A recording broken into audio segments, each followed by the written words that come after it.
Yes FM TV and Roco Media. Um, we acknowledge that we are on the traditional territory of the Blackfoot Confederacy, the Métis people of Region 3, and the Inuit people of Alberta. We express gratitude and respect for the land and the water that we use, and we commit our continued care and respect of the land, the water, and the people. As you probably know, our federal election has been called for April the 28th. I think it's important for democracy that the electorate be informed before they make a decision on who they're going to vote for. And I want you to cast your ballot because it's a right that you have and you don't want to lose it. So before you cast your ballot, with this in mind, we have invited 6 of the candidates now to come and share their responses to the questions that were sent to them and to share their party's platform so that you know where they're coming from. So we have some questions, and I'm here today wearing 2 hats. First of all, I am a voting member of this riding, and the second hat is I represent the National Association of Federal Retirees. So our members ask questions on a pretty regular basis, and the public actually ask me questions because lots of people know who I am, and they ask me questions. So I've put those together, and from our association we kind of developed some questions, and the same questions are asked of all candidates. And I will say that you're the 4th candidate that I'm interviewing. The other 2 candidates have not responded. Okay. So I'm sorry they haven't, because I think you should be able to hear from each of them to specific questions where we hope we get specific answers. So today we have Amber Murray, who represents the Green Party, and I'm pretty interested in the interview with you. I've heard you speak at the forum a week ago and again at City Hall on the issue of the coal mine, and we do have a question that will include that. So I want everybody to be involved in the process of democracy, and this is part of that process. Now, let's get to our questions. One of the priorities of NAFR, which is the National Association of Federal Retirees, is retirement income security. Now, this is not just an issue for our members. It's an issue for everybody across the country, because at some point, hopefully, you'll be able to retire.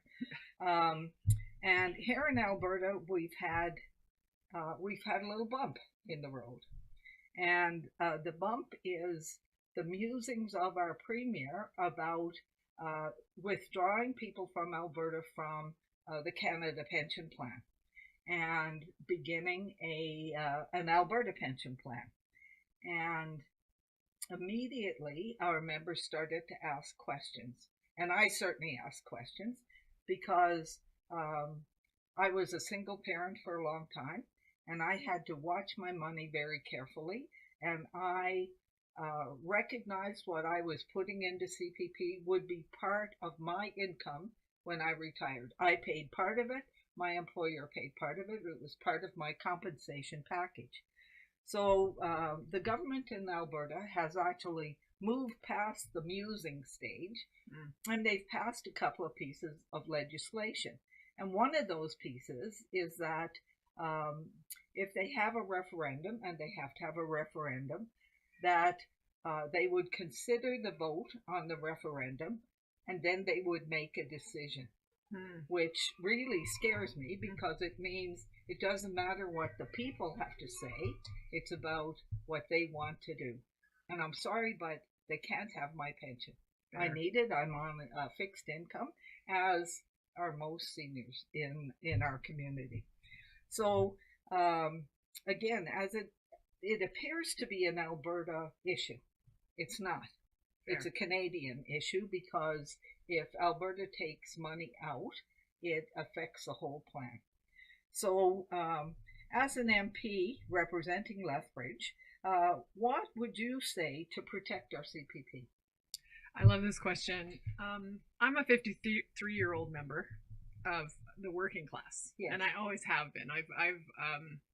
I've got a great education, but I've always chosen to work with my hands and with my physicality, and so I'm also a part of the very underpaid working class, yes. Based on what I think is important to do in my life. That includes landscape design, landscaping, working with young people to teach them about those kind of things. So I'm as anxious as anybody else about the discussion of Alberta pulling itself from the CPP.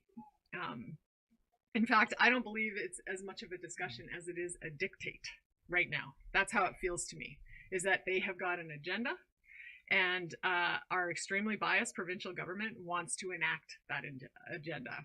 So if I was elected as an MP, I can assure you, as a progressive Albertan in the House of Commons, that I would be very vocal about the lack of transparency around this discussion in Alberta.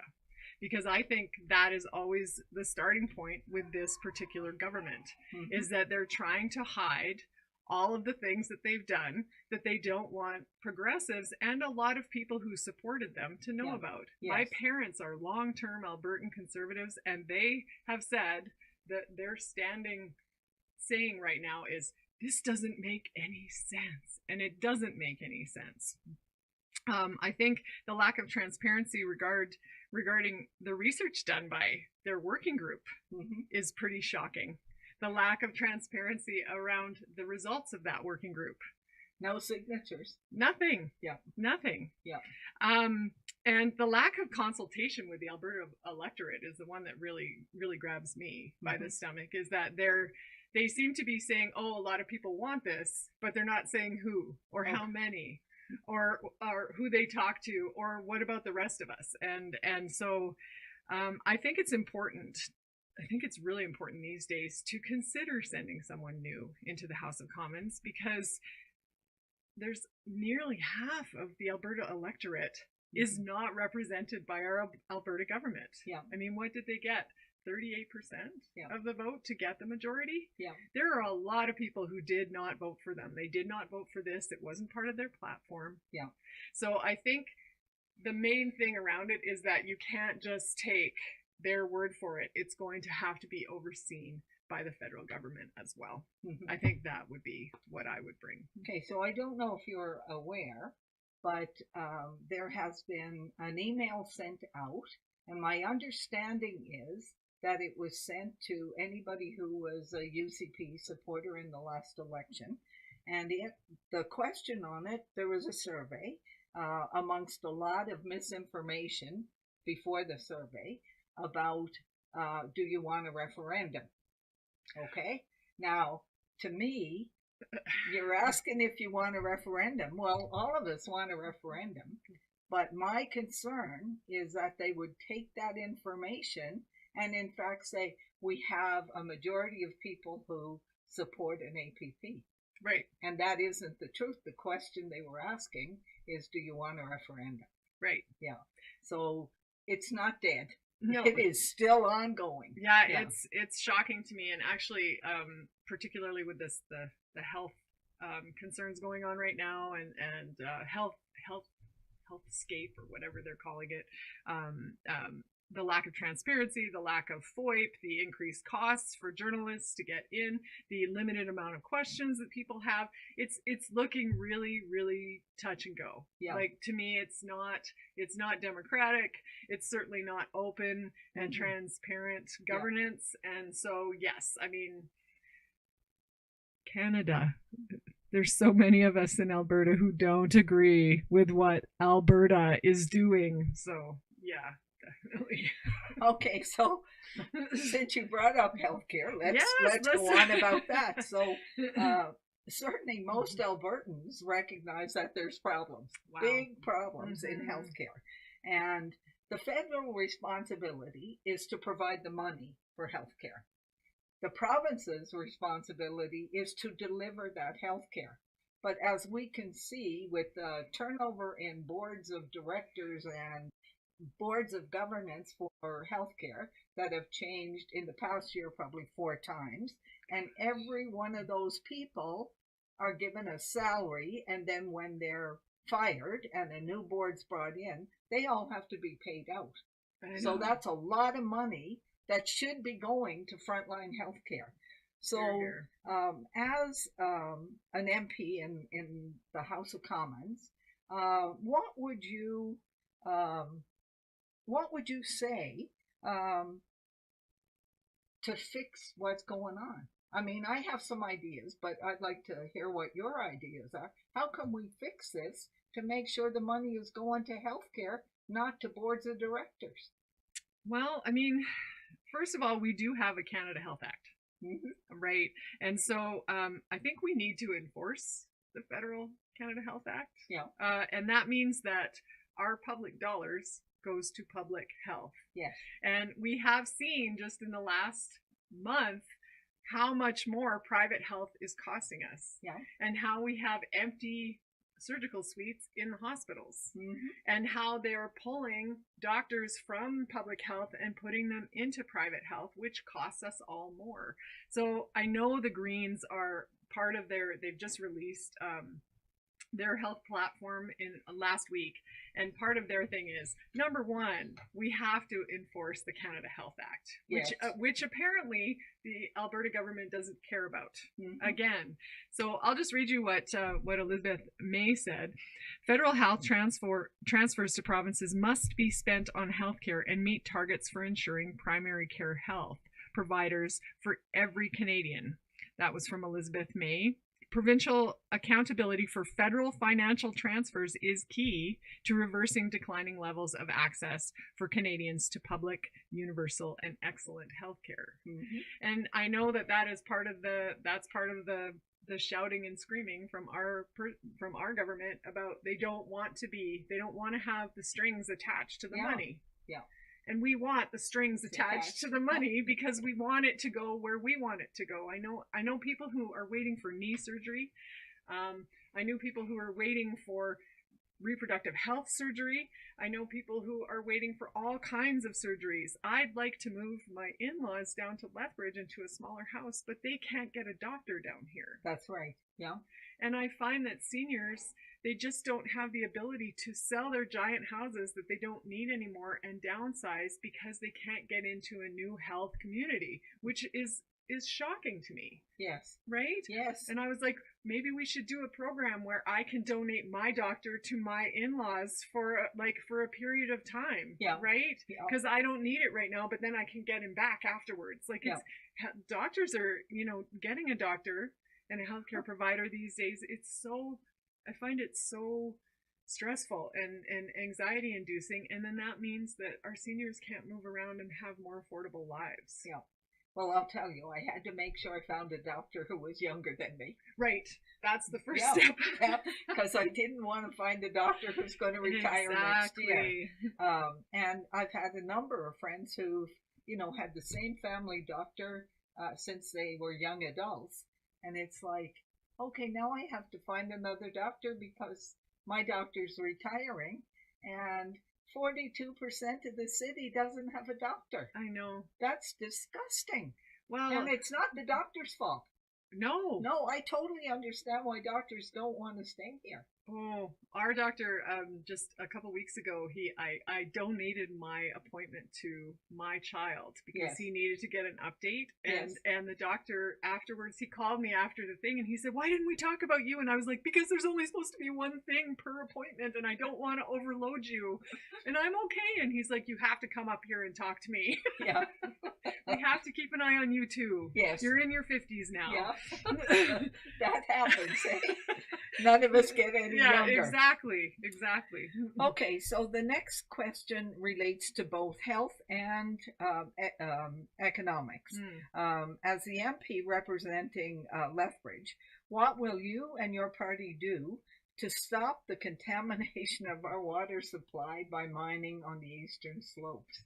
I know this is an issue that you're absolutely vocal about. Yes, this is my bread and butter. This was the hand that reached into the scruff of my neck and stood me up and got me onto this path, which hasn't been the worst, but it hasn't been the most enjoyable path. But we need to start with another federal review, and I'm as angry as everybody else that we have to do another federal review, but there we go. I am concerned about both of the big parties. I am concerned about certainly about the Conservatives, who want to scrap the Impact Assessment Act entirely. They seem to be ready to drive GDP growth by digging up everything and just selling it to whoever wants to buy it without any environmental oversight whatsoever. And they keep saying, and this, you're going to hear this, folks, they keep saying that Canada has the highest environmental standards of any place in the world, but we don't unless you enforce them. So the Conservative government is not going to enforce it. They're going to give it to the provinces. And when most of the provinces are Conservative, and most of the Conservative ideal is to get shovels in the ground, dig it up and sell it without any idea or any concern for the future and for future generations and for, quite frankly, the world economy and where it's going. We have a major problem. Now, the Liberals are kind of like Con Light, unfortunately. They are talking about decreasing the amount of time of the Impact Assessment Act. They won't scrap it, but they're going to decrease it. And some of these things, the consultations with First Nations, the biological reviews, and the assessment acts, and right now in Alberta, they're trying to make sure that federal scientists can't come on to our provincial lands, our provincial public lands, and take samples. It's a big deal. So these things take time, and so the promise to rapid fire that is also a concern to me. But I also know that there has been quite a bit of investment in the steel making out east, and there has been, I think it was almost 500 million put into steelmaking without coal. And that's by our government. So there's been an investment in that sustainable direction, which is great, because maybe we won't be required to serve up metallurgical coal from our fragile headwaters. But again, we need to do the review. You need someone in there who's going to push that, because in 21, there was Stephen Hair on Fire environmentalist Guilbeault, who was trying to make a point. Elizabeth May was trying to make a point. They were in there. They had a minority government, and they were going to make a change, even though there wasn't a single Albertan there that wanted to push it. But we're in a totally different environment now, and if we don't have someone there pushing for this, I'm worried that it's just going to get pushed through. And I fully expect after this election that the AER will approve the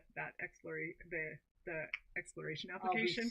I'll just be sick. Yeah, well, you and me and everybody. But that's the first step. And then if that happens, the second step would be to work on a federal group that would come up with a plan for federal dollars and initiatives to build a new economy that will monetize those slopes without resource extraction. There are so many other things that can happen out there. The other day at the city council meeting, I talked about it's time for us to be a good neighbor. And a good neighbor will help and encourage the Coast Pass to do some positive things. Well, that's it, right? And that we need to talk about that, because I actually did go to a protest up in Blairmore, and the Crow's Nest Pass is not a happy place right now. No. There's a lot of fighting in the streets and a lot of gesticulating in the streets, and there's a narrative being pushed by Northback that it is the farmers that are trying to stop the coal mine jobs. But I tell you, ecotourism, lot of great jobs. Park management, lot of great jobs. Trail management, lot of great jobs, right?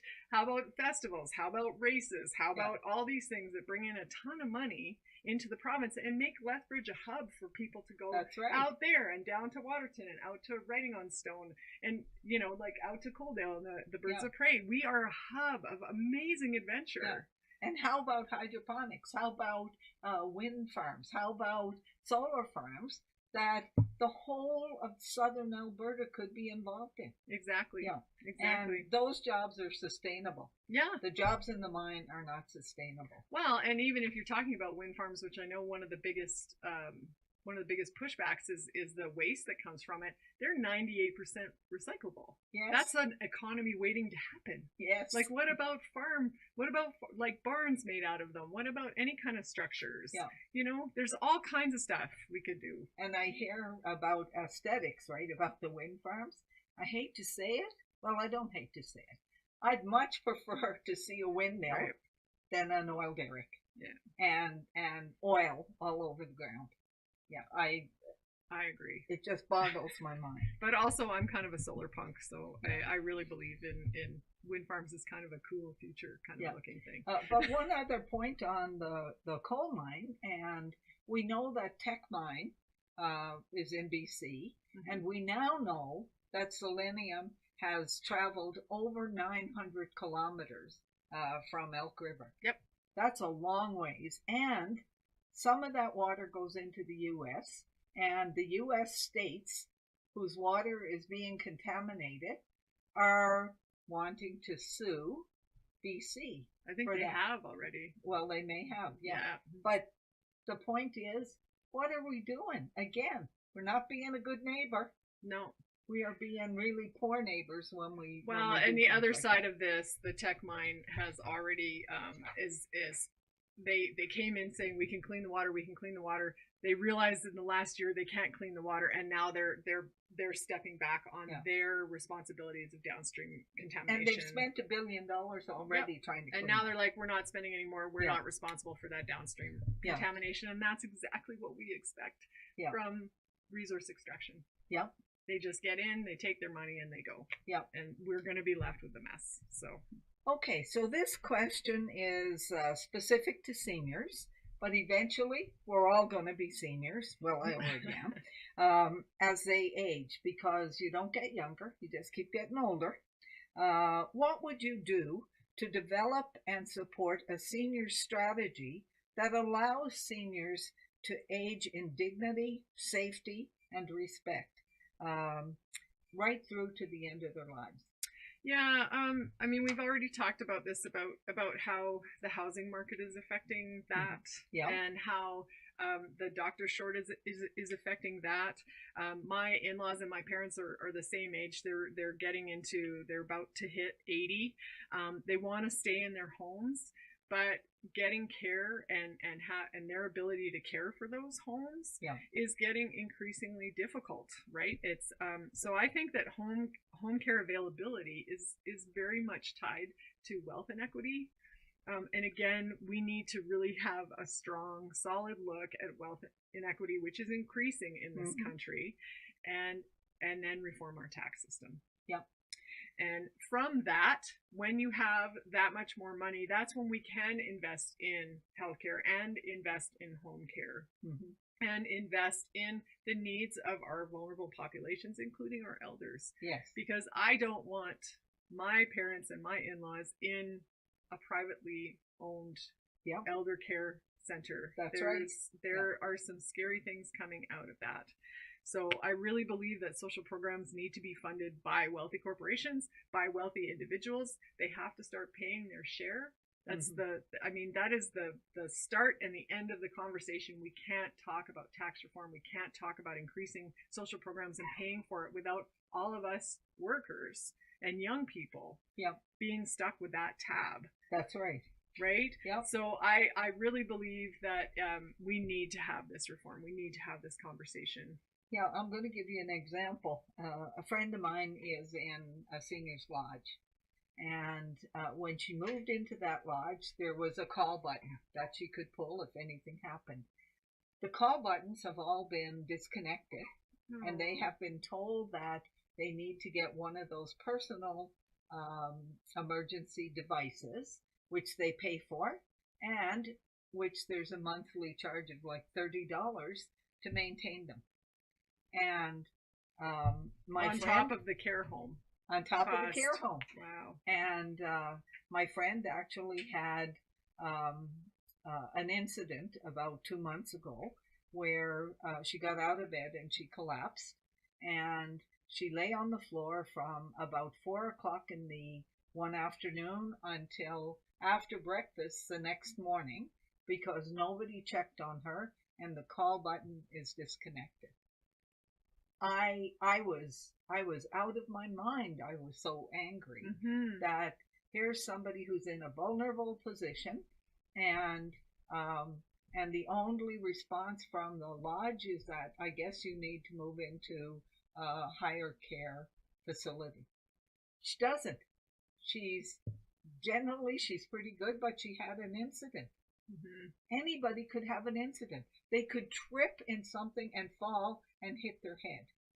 And nobody checked on her. She missed dinner, she missed breakfast, and it was one of her neighbors that actually got her help. No, I think that's an awful story. Certainly a senior strategy that looks at the whole picture of seniors aging, and how can that be in dignity and be respected and safety. And certainly that call button safety. And affordable. Absolutely affordable. Right? Yeah. And if not subsidized completely by the government. I don't think that just rich people should have the ability to have a nice golden years, you know. And it's the same way I feel about university students too. Yeah. Those two populations are being completely ignored right now by the big parties. Yeah. And they're concentrating solely, in my opinion, on big business, on wealth, on driving the economy. And I think there's so many conversations that we really need to have that include vulnerable populations that we need to take care of with our taxes. Yeah. We need to. So. Well, I grew up in a family where my dad voted Conservative. I grew up in Newfoundland. Me too. But you're in Newfoundland too. Yeah. but my father behaved like a social democrat. All right. So my dad worried about the kids in the neighborhood to make sure he had a corner grocery store, and he worried about those kids having breakfast before they went to school, having food on the table, and he knew what living situations were like around in our neighborhood. And when he closed the business when I was, I don't know, around 20 or 21, the amount of money that was owed to him for groceries, my mother was ballistic about it, but it really spoke to my dad's value system, and he felt that it was important to take care of your community. And thank God that was instilled in me, because that's what I've always felt. I should look after my family, and I should look after those around me that need support. They don't need support all the time, but on occasion they need support. Yeah. Anyway, last question. Okay. And this is a question that's wide open for you. Right. What would you like to say to the citizens of our riding about your party's platform and why they should vote for you? This is great. I encourage everybody to go to greenparty.ca and I challenge you not to fall in love with their mission, vision, and values. Their website is the easiest to negotiate of all of the parties. They put a lot of effort into it. They really have embraced the youth and that way of navigating technology, so it's not a hassle. I know when you're going to look for the constitution of the bigger parties, it's always in the small print somewhere and you can't find it. What is it that you actually stand for? So I encourage everybody to go and look at that. But what I'd like to say, most importantly, particularly for conservatives in this area that are worried about water and that just can't stomach the Liberals, and I get it. I grew up in this province. I get it. There has to be a certain understanding of what Albertans feel that they went through in the 80s with the Liberals. And I didn't really accept it until 2016 when I realized that the person that I had voted for on the promise of proportional representation had also stabbed me in the back. So I have the feeling But I need you to understand that the Green Party takes everybody. They are not a whipped caucus. There's only 2 MPs right now. Hopefully we'll get 3. It's very important that we have them. Elizabeth May seemed to be the only adult in the room before Christmas when all the brouhaha was happening around shutting down Parliament and shutting down debate. We have the ability to be completely open and honest with our constituents, completely transparent. There is no whipping of votes. So Mike Morris, who's the MP in Kitchener Centre, and Elizabeth May, who is the MP for Saanich Gulf Coast, have often voted in opposite ways on different bills because of how it suits their own constituents, and that's part of our constitution. So there's that. But I'm really open to having conversations about people's concerns outside of water. But I think we really need to make, like, existentially for Lethbridge, we have one water source, and we need to make it a number one identity issue. Everything else is negotiable. Everything else is negotiable. Okay? There is nobody breathing down my neck telling me, outside of sustainability in the environment, how I can vote for Lethbridge. In fact, someone told someone from a Green Party in another city was saying, you need to start talking about irrigation, and you need to start talking about how they're growing their crops. And I was like, don't ever come down here, please. The Greens will get run out of town. I'm not that person. I grew up in a farming community. So, everything's negotiable. Let's talk about it. But if you want someone screaming and yelling about Alberta water and coming up with ideas that are different, as someone who is a former project manager on the land, working with people in inclement weather and various conditions, I'm your gal. But I really, really, really love the mission, vision, values of the Green Party. And I really believe at this time in history, in 2025, we need to be putting the environment and the future and our younger generations at the forefront of every conversation that we have. So that's my pitch. Okay. Amber, thank you so much. But you mentioned irrigation, and I have to say I spent lots of time around irrigation when I was MLA, and I absolutely give every kudo I can give to irrigation management. Isn't it amazing? Oh my gosh. They have done so much to preserve our water and to extend it, from drip pivots to covered irrigation ditches to developing whatever they can through research. What are the best crops that we can grow down here that require the least amount of water? The college or Polytechnique, they have an incredible program on hydroponics. And in fact, it's a circular system. So you're not using any more water. You have a set amount of water. You use fish. You grow vegetables, you grow the things that we need to sustain ourselves, and the water is within a closed system. Just absolutely amazing things that are being done, and most people don't know it.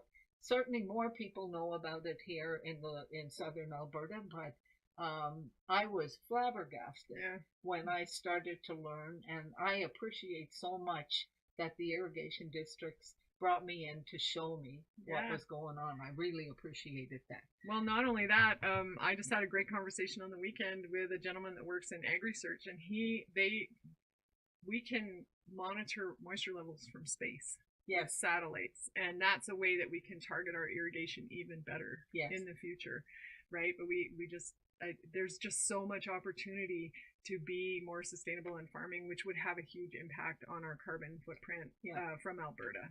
So one of the farmers that I met showed me. He said he pulled out his phone, and he said, "Okay, I can turn on a specific pivot that's in a square yard." And he said, I can measure the moisture that's in the ground, so that pivot either works or it's turned off because there's enough moisture in the ground. And I'm looking at him. He's got his little phone, and he's monitoring acres and acres and acres of crop. It totally blew me away. I know. I mean, I know technology has moved forward, but that was mind blowing. Yes. Yeah. And it should be. Yeah. Right? We have to be really, really careful. Anyway, places like the Ag Center, places like Polytechnique, Farming Smarter, are all doing things to make farming more productive in southern Alberta.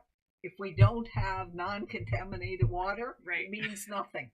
So, and don't forget the University of Lethbridge has a great ag and University of Saskatchewan is just a leader in new sustainable methods of farming as well. So all of our education is going in that direction, and it's fabulous to see. It is. We can feed the world. We can feed the world. We can be good neighbors. Ourselves. Yes.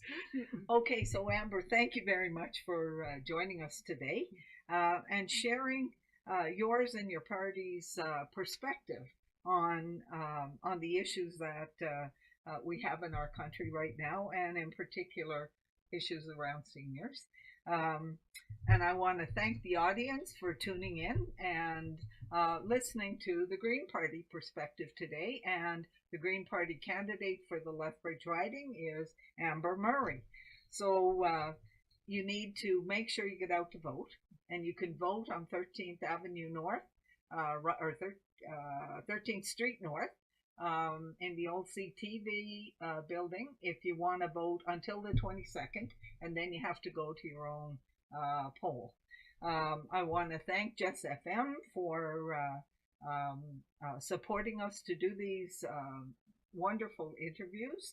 And as I said, thank you very much for joining us today, because this is your part of the democracy process.